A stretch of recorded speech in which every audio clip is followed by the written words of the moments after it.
Je m'appelle Manon, je suis étudiante en BUT carrière sociale, parcours animation sociale et socioculturelle. Je suis présidente d'association, je suis salariée, je suis aide à domicile.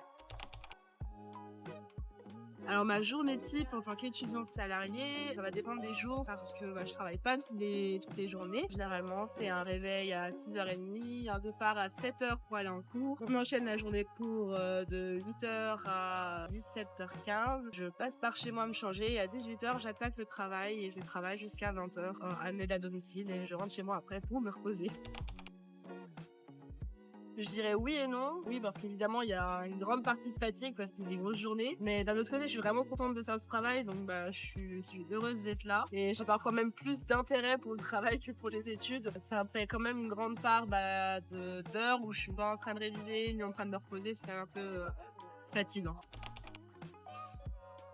Alors moi, j'ai toujours préféré être sur le terrain que sur les études. J'avais commencé un parcours de licence d'histoire de l'art. J'ai arrêté parce que justement, il me manquait le contact humain. Parce que une licence, c'est très fermé, très inhumain. Et j'ai arrêté pour faire un service civique parce que j'avais envie de travailler, de rencontrer des gens, faire du bénévolat, faire quelque chose qui a du sens. Dans mon service civique, j'ai rencontré un prof de la filière où je suis actuellement. C'est là que je me suis dit, pourquoi pas faire ça parce que intégré dans mon parcours, il y a du bénévolat obligatoire et il y avait une possibilité de faire de l'alternance. Et moi, c'était vraiment le travail qui m'intéressait, faire du travail. Et au final, j'ai pas eu de possibilité de faire d'alternance. Et donc, j'ai travaillé pour m'aider à vivre et pour faire plus d'expérience. Mais au final, je me sens plus épanouie à l'intérieur du travail que plutôt qu'assise derrière ma table à noter des choses.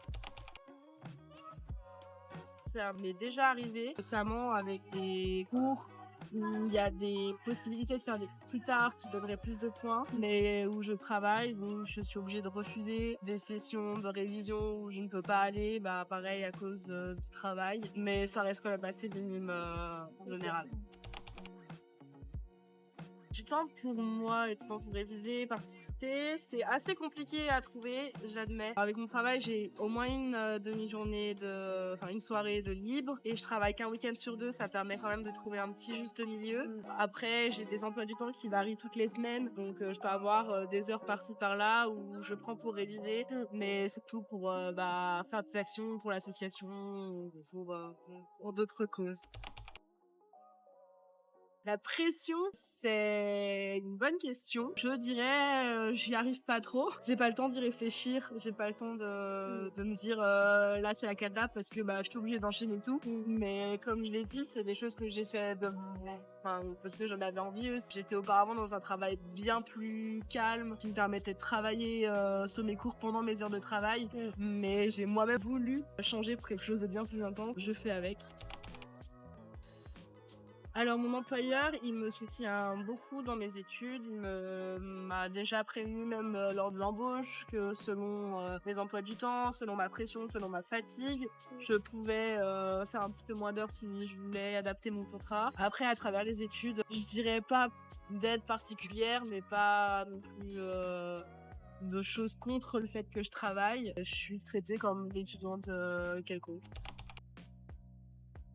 J'avoue qu'il y a un petit peu de soutien des profs lors des journées très fatigantes serait quand même bienvenu, mais ils peuvent pas soutenir tout le monde. C'est moi qui ai pu faire ça, donc c'est moi qui assume. Oui, c'est un peu ma façon de voir les choses.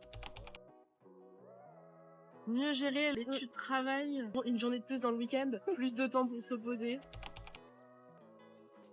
Je pense que oui, la précarité étudiante, ça doit toucher vraiment beaucoup de monde, d'autant plus que mon association porte là-dessus aussi. Donc forcément, c'est un sujet qui m'a déjà été poussé et même moi-même, je l'ai vécu et je le vis encore. C'est très compliqué parce que parfois, on peut en arriver à se retrouver entre faire un choix, entre continuer à travailler pour pouvoir vivre et continuer ses études. C'est beaucoup de sacrifices pour pouvoir réussir à vivre. Des étudiants qui partent à l'autre bout de la France pour faire les études, faut faire des études parce que vous avez envie, mais qui se retrouvent à devoir tout donner dans le travail et même parfois de ne pas réussir à en trouver.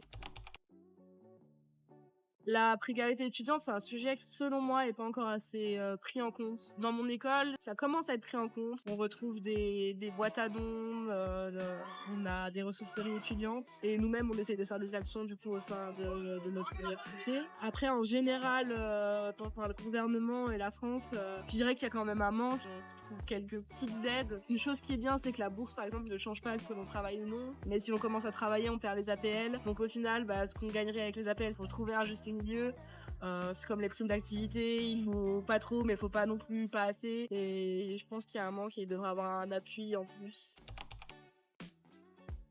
Pour quelqu'un qui commencerait un job étudiant, je pense que je lui dirais de choisir quelque chose qui lui plaît. C'est plus facile pour assumer les journées et enchaîner toute la vie qui va avec. Le travail étudiant, il est quand même assez félicité selon certaines personnes. Dans le sens où c'est bien, faut du courage pour le faire. D'autre part, beaucoup de personnes me disent pendant des études, sauf que je pense qu'ils n'ont pas de l'autre côté, pense à mes études, faut penser à vivre aussi. Et je pense que des fois, il y a des petits côtés dédaigneux là-dessus. Travailler à côté des études, ça m'a surtout appris l'adaptation. T'as pas de temps d'entrer, tu dois te changer, c'est pas grave, tu t'adaptes, tu trouves une autre façon de faire. Ça permet aussi d'avoir une posture professionnelle, parce que dans les études, c'est pas forcément ce qu'on apprend tout de suite. Et en sortant des études, on a en plus des expériences qu'on a faites professionnelles, et c'est quand même un plus entre un étudiant qui est resté derrière sa chaise à sortir au bar tous les soirs et un étudiant qui a travaillé et qui a fait des expériences. Je pense que oui, mon emploi actuel, il pourrait m'ouvrir des portes dans le sens où en plus je l'ai choisi en corrélation un petit peu avec mes études, globalement avec le chemin de vie que je m'étais fait, qui était dans l'aide, etc. Et je pense que oui, ça peut être vraiment un plus d'avoir fait cette expérience. Pour les étudiants qui arrivent dans cette situation de précarité et de devoir travailler, déjà je leur souhaite bon courage, qu'ils sont pas tout seuls, qu'il faut pas hésiter à aller demander des conseils, que ce soit à d'autres étudiants qui travaillent, à des professionnels, demander des aides, demander d'être accompagnés, faut pas hésiter. Bravo à eux pour le parcours qu'ils vont faire.